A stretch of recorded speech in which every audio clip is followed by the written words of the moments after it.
عدت کے دوران پردہ، جاب، فون پہ بات کرنا کیسا ہے؟ تو یہ یاد رکھیں کہ جس عورت کا شوہر فوت ہو جاتا ہے تو اس پر 4 ماہ 10 دن عدت میں رہنا یہ ضروری ہے۔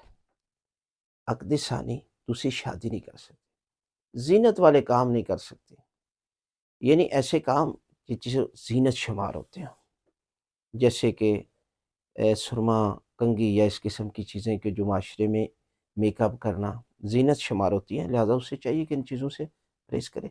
اور ضروری کاموں کے لیے وہ باہر بھی جا سکتی ہے، جیسے بیمار ہو گئی ہے یا جو ہے وہ مثلاً اس کے لیے جو ہے وہ ایک جاب کر رہی ہے، مجبوری ہے۔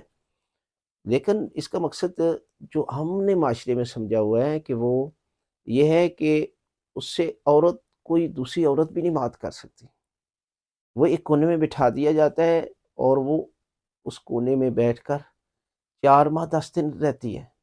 حالانکہ اس کا مقصد یہ ہے کہ سوگ تو صرف 3 دن تک ہے، یہ تو اس کی عدت ہے۔ عدت کا مقصد یہ ہے کہ وہ عقد ثانی شادی دوسری نہ کرے تاکہ نسل کا پتہ چل جائے۔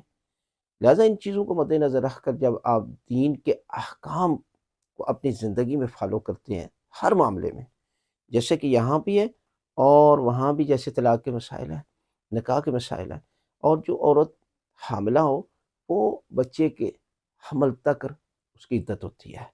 لہٰذا ان باتوں کو فالو کریں تاکہ پروردگار کی آپ کے گھروں پہ رحمتیں نازل ہوں اور یقیناً خالق کائنات بھی آپ سے راضی اور خوشنود۔